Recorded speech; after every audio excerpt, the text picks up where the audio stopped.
What happens when the person you love begins disappearing in plain sight? When the home you share becomes a stage for secrets you weren't meant to see. This story dives into suspicion, hidden lives, and the unraveling of what once felt safe. Hey friend, please subscribe. 1 second for you. Big deal for me. There was a banana peel on the passenger seat of her car for 4 days straight. Not a fresh one. Not something forgotten on a rushed morning. This thing was brown, curled up like a dry question mark. I saw it Monday. I saw it again Tuesday. By Wednesday, I started asking myself why she hadn't thrown it out. By Thursday, I started asking why she was pretending not to notice. It's stupid. I know it's stupid. But when you live with someone who's slowly learning how not to look at you, how to treat silence like it's normal, a banana peel starts feeling like a message. I didn't ask her about it. I don't ask much of her these days. We live in the same one-bedroom apartment with the same coffee maker that spits out 2 identical cups every morning, even though only one ever gets touched. Hers stays full until it's cold. Like the ritual still matters more than the act itself. Like she wants me to believe she still drinks coffee. She used to hum while folding laundry. That stopped months ago. She used to eat pickles straight from the jar and make this exaggerated sound just to annoy me. Now the jar is still full, untouched, the expiration date creeping closer. Kind of like us. The worst part isn't the silence. It's the noise she makes around me. She laughs on the phone, not with me, never with me. She closes the bedroom door more often. She keeps her screen tilted away from my line of sight. When I ask her if she's working late again, she just shrugs, like I'm a mailman asking about the weather. Last night, I heard her whispering on the balcony. I didn't mean to listen. I was getting a glass of water. But she was out there, barefoot, wrapped in my hoodie, and I heard her say, "No, he doesn't suspect anything." She could have been talking about a surprise party, a gift, a stupid TV show. But I knew. I knew. This morning, she told me she'd be back late. Her voice flat, eyes on her phone. I nodded, waited. She didn't say anything else. Just walked out the door, leaving her coffee untouched. I sat there for a long time, staring at her mug, wondering how many things she pretends to care about just to avoid talking. Then I stood up. Didn't pack. Didn't write a note. I walked out quietly. I left the banana peel on her seat. Let her wonder what it means. When I came back to the apartment 2 days later, nothing had changed, and that terrified me more than if everything had.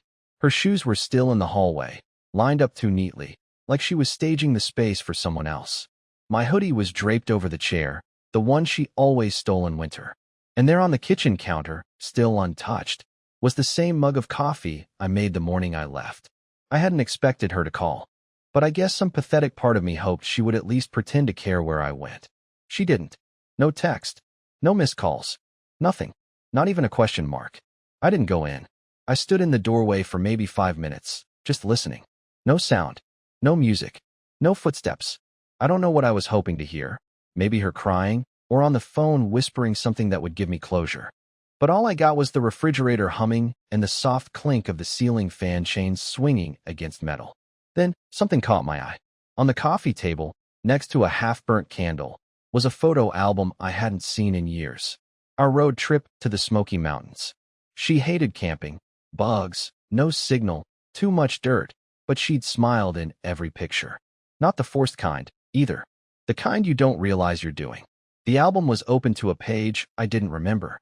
A photo of me, mid-laugh, shirt half wet from a failed attempt to cross a stream. And in the margin, scribbled faintly in pen, definitely her handwriting, were the words, "He looked happy here." Real. I didn't know what to make of that. Why would she pull it out now? Why would she write that? And when? It wasn't just the photo. It was the timing. She never left things out. Never left notes. And the handwriting looked rushed, like it was done quickly, then forgotten. That night, I didn't sleep. I didn't even sit down. I left again without touching a thing, but this time I took something with me. Her backup phone. The one she kept in the drawer by the old books she never read. She didn't think I knew about it. But I did. She said she used it for work back when she freelanced. But the battery was always dead, and the SIM card was always missing. Except it wasn't. The SIM was in. The battery was charged. And what I found made my skin crawl. No texts. No call logs. Nothing on the surface. But in the photo gallery, buried in a hidden folder, was a video, 26 seconds long. No sound. Just a clip of the inside of our bedroom. She was sitting on the bed, smiling, wearing a shirt I'd never seen before. Someone was filming, and I wasn't in the apartment that day. I checked the metadata. The video was 3 weeks old, right around when she started ignoring me completely. I must have watched it a dozen times, trying to catch a reflection, a shadow, a voice, something to tell me who was behind the camera. But she looked straight at them, not surprised, not nervous, like it was normal. I sat in my car for an hour after that, holding the phone like it was radioactive. That's when it hit me. She hadn't pushed me away because she was tired. She'd done it because someone else had already replaced me.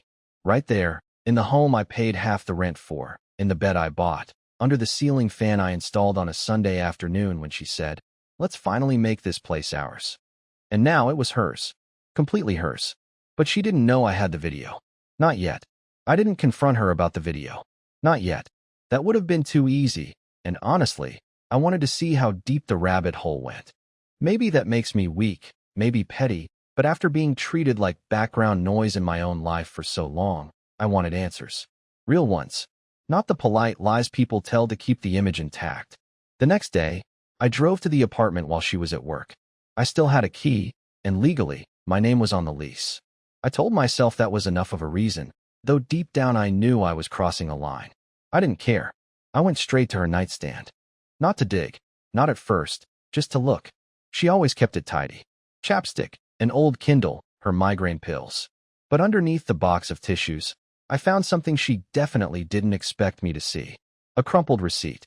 Boutique paper, lavender-colored, with gold trim. The kind of place where they wrap things in tissue and spray perfume on the bag. I unfolded it slowly. One item. A men's bracelet. Handmade, leather. Not my style. Definitely not mine. Purchased 2 weeks ago. I stared at the date for a while. Did the math. That was 3 days after she told me she needed space to think. That night, she said she was staying late at work. She came home with Thai food and didn't touch a bite. I pocketed the receipt. On my way out, I saw the photo album was gone. The one from the coffee table. Nothing in its place. Like it had never been there at all. That night, I parked across the street from our building. I watched the windows from my car, half hoping she'd prove me wrong.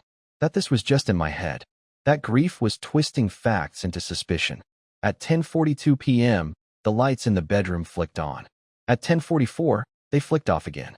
And at 10:45, the silhouette of a man crossed behind the curtain. I didn't sleep that night. Just sat there in the driver's seat, engine off, trying not to breathe too loudly in my own car. My legs went numb hours before I even realized it. I kept staring up at that window, at the shape of a man whose name I didn't know, who moved like he belonged in my home. Slow, casual, almost lazy. Like someone who didn't feel the need to hide. He stayed for 3 hours. I thought maybe they'd be stupid. Maybe they'd kiss in the window or leave the curtains cracked just enough. But they weren't amateurs. I watched the shadows move behind the glass, then disappear, then nothing. At some point, the living room light flipped on for a second, then off again. That was it. He left around 2 in the morning. Didn't use the front entrance. I only caught him by accident, through the side mirror. A dark hoodie, hood up, walking with that loose, confident posture that made my stomach turn. He didn't look around. Just got into a blue Mazda 2 blocks down and drove off like this was routine. Like this was Tuesday. I went back the next day when she wasn't home. This time, I didn't go to her nightstand or the closet. I went to the bathroom. Strange, maybe, but I figured, if someone else had been staying there, even for a night, they'd leave something behind. Something small. Something she wouldn't notice, but I would. And I did. Third drawer down, under a travel-size mouthwash and an unopened pack of razors, was a bottle of cologne. Not the kind I use. Not even close. This one was sleek, matte black, with a foreign label I couldn't pronounce. I sprayed it once into the sink. The scent punched me in the chest. It was the same one I'd been smelling on the sheets for weeks. The one I tried convincing myself was laundry detergent or new body wash. That scent I associated with everything off in our apartment. It was him. He'd been here. Not just once. Not in secret. He was comfortable enough to leave things. I was shaking. Not with rage. Not yet. But with this weird kind of numbness, like my body was struggling to catch up with what my brain already knew. I put the bottle back exactly how I found it. Closed the drawer softly. Took one deep breath. Then I heard it. A phone vibrating. Not mine. It was coming from the bedroom. I followed the sound, cautious, as if it might explode. Her main phone was gone. She always kept that thing glued to her. But this was different. The buzzing came from under the bed, muffled and short. I crouched down, pulled out a worn shoebox, and there it was. A burner phone. Small old. No password. Just unlocked. Screen lit. One missed call. The name said Leo. I didn't know a Leo. Not a brother. Not a cousin. Not a friend. She never once said that name in any conversation I could remember. But apparently, he called a lot. Dozens of missed calls, and even more texts, all short. I'm outside. You good? Left something. Still thinking about that night. My blood ran cold. I scrolled further. There was a voice message. Less than 10 seconds. I hit play, and there it was. A man's voice, low and relaxed, smirking through the words like he wasn't worried about anything. Tell your husband, thanks for the cologne. Smells better on me anyway. I dropped the phone. Literally dropped it. It landed face down, screen still lit. I didn't pick it up. Didn't want to touch it again. My ears were ringing. He knew. Whoever this Leo was, he knew about me. And he wasn't afraid. In fact, he wanted me to hear it. The next morning I drove around the block 6 times before pulling into the driveway. I didn't go inside. I just sat in the car, watching the apartment window, wondering how many times he'd been there. Wondering how many times I'd been a joke to both of them. The kind of joke that doesn't get told out loud but plays out in glances, in smirks, in private messages sent right under my nose. When I finally went in, Joelle was gone. Probably at work or pretending to be. Her laptop was still on the dining table, lid slightly open, screen faintly glowing. I don't usually snoop. I didn't even know her password. But this time, it was already unlocked. Just sitting there, like she wanted me to see it. I touched nothing at first. Just stood there, heart in my throat, staring at her browser tabs. 11 were open. Half of them were real estate listings. Out of state. Small apartments, mostly furnished, short leases. The kind of places people book when they're trying to leave quickly. One tab was a job board, new city, new positions, listings she hadn't mentioned once. And then there was the tab that really hit me. A Reddit thread titled, How to Emotionally Detach from Your Husband Before Leaving. She had commented. Not just browsed, commented. I recognized her handle. It was the same one she used when we were planning our wedding. Back when she posted pictures of handmade centerpieces and DIY aisle decorations. Now she was asking strangers how to become emotionally numb. I backed away from the table like it might burn me. I noticed the plant near the window was dead. Completely dead, brown, brittle. She used to love that plant. Talked to it. Gave it names. And now it was just another thing she let rot quietly in the background. Just like me. I didn't go home that night. Not to my parents. Not to a hotel. I parked in a 24-hour diner lot and sat under the buzzing neon for hours, staring at nothing. The burner phone sat in the passenger seat like a loaded weapon. Her secret life had a number, a voice, and now it had a name. Leo. I hated that I even knew it. Somewhere around 4 a.m., curiosity beat out self-respect. I turned the phone back on. No password. Just swiped up and there it was. Her entire second world resting in my palm. Most of the texts were gone. Probably deleted after they met. But in the voicemail folder, there were 3 other saved messages. The second one was from a few days earlier. I listened, jaw clenched, ready for whatever smug line he'd throw this time. But it wasn't smug. It was panicked. You didn't tell him, right? Joe, I'm serious. You said he was clueless. If he finds out, it's on you. I'm not going down for this. Not going down for what? I replayed it 3 times. His tone wasn't just anxious. It was scared. Like someone who wasn't afraid of being caught cheating, but of being blamed for something. Something more. I pulled over into an empty lot and sat in the dark, my mind racing through every interaction I'd brushed off. The cold shoulder. The sudden distance. The lies about working late. But this wasn't just infidelity. This was fear. Hiding. Planning.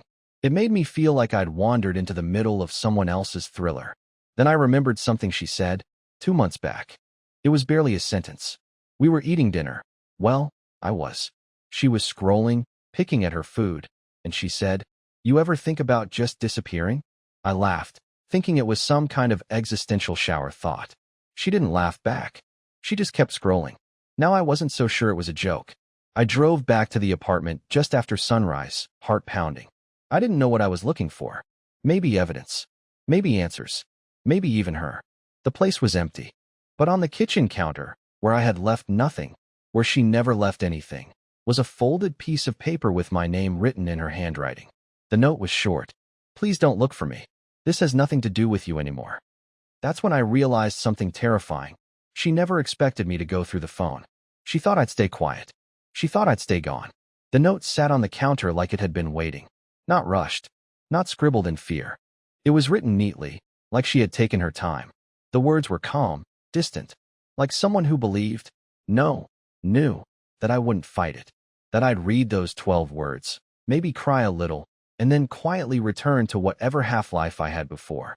But she had underestimated something. Not my anger, not even my heartbreak. She underestimated how much I had been paying attention. I didn't take the note. I left it right where it was, and instead, I started looking. Not through drawers or closets. Those were always too clean. Joelle was obsessive about hiding things in plain sight. I went to the bookshelf, the one she never used. Her books were for display, spines facing out perfectly aligned. Except one. A poetry book she claimed was her favorite, but I had never seen her read it. I pulled it down and it fell off, too light. I opened it, and inside was a thick manila envelope with no label. There were 5 Polaroids. The first was a parking lot. Empty. Nothing specific, just cracked pavement and a broken yellow line. The second was the inside of a car, the rearview mirror tilted slightly toward the back seat. The third was Joelle, standing near a storage unit, keys in hand, looking over her shoulder like she was being watched. The fourth was a license plate. Not ours. Not mine. And the fifth photo was of me, sleeping, in our bed. No timestamp. No caption. Just me, mouth slightly open, turned toward the wall, completely unaware. My skin crawled. Why would she have that? Who took it? How long had she been planning something? I grabbed the envelope and left. I didn't know where I was going until I got there. The storage facility from the photo. I recognized the rusted number painted on the unit door. Number 117. It was out near the edge of town, behind a shut-down bowling alley and a vape shop that had gone out of business in under a year. I didn't have a key, but the padlock was already hanging loose. Broken. Someone had already been here. The moment I pulled the door open, the smell hit me. Musty, stale, like old water and forgotten clothes. There were 3 items inside. A duffel bag, an old box TV, and a small safe with a cracked screen on the front. Inside the duffel bag was a burner phone. Another one. Different model. Different SIM. And it was already on. There were only 2 things saved in the contacts. One said Elio. The other just said home. I stared at the second contact. Not a name. Just a word that, suddenly, didn't mean anything anymore. Then the screen lit up. Incoming call. From home. I didn't answer. Not yet. The phone kept ringing in my hand. That flickering contact name glowing like it knew everything I didn't. I stared at it, unsure if I wanted answers or if I was just addicted to the question. But I was tired. Tired of being haunted by half-truths, shadows, and the quiet sound of being left behind. I answered. For 3 full seconds, no one said anything. Just the soft static of an open line. Then a voice, not hers. A man older. Calm. Mr. Lyons? My chest tightened. No one had used my last name in this whole thing. Not even Joelle. Who is this? There was a pause. I'm calling because Joelle asked us to. She's safe. I didn't speak. I didn't breathe. She entered our program 2 months ago. Changed her mind halfway through. Came back to you. Tried to keep both lives separate. But that's harder than it sounds. What kind of program? I asked, voice flat. He exhaled softly. We help people exit abusive families. Not marriages. Families. Ones that follow. Ones that don't let go. Her father died last year. You didn't know that part, did you? I shook my head, even though he couldn't see. She didn't want to bring you into it. But she didn't know how to leave it behind without breaking something else. I sat down on the edge of the storage unit, the dust clinging to my jeans, the envelope still clutched in my hand. I wasn't angry. Not anymore. Just confused. Relieved. Drenched in silence again. But this time it didn't feel hollow. She thought you'd hate her, he added. That you'd think she was cheating. It was easier than telling the truth. And maybe she wasn't wrong. I had assumed the worst. I built a whole version of her in my head. A villain. A ghost. A liar. But maybe she was just someone trying to survive. Will I ever see her again? I asked. Another pause. Longer this time. If she wants you to, yes. But this isn't about what you want right now. It's about what she needs. The line went dead. I sat there for a while, watching the daylight crawl across the floor of the unit. I thought about how I had measured my worth in glances, how I had begged silence to become affection, how I had feared the end because I didn't believe I deserved a beginning. But maybe this was one. A week later, a letter arrived. No return address. Just a single folded page inside. I didn't leave because of you. I stayed too long because of you. And that saved me. Please go be happy now. You've earned it. No signature. But she didn't need one. I moved out of the apartment. Gave away the furniture. Started eating breakfast at that neon diner where I used to park in the dark. Got a new couch. Took a new job in a quieter town. Grew basil in a pot by the window and kept it alive. Some nights, I still wonder where she is. If she ever thinks about the photo album. If she still drinks that awful tea she used to swear by. But I don't chase the answers anymore. Sometimes survival isn't about fighting. It's about letting go of the version of someone you built and learning how to rebuild yourself from the silence they left behind. And strangely, beautifully, in a way I didn't expect. I'm okay. Please like the video and share your thoughts in the comments. I read them all.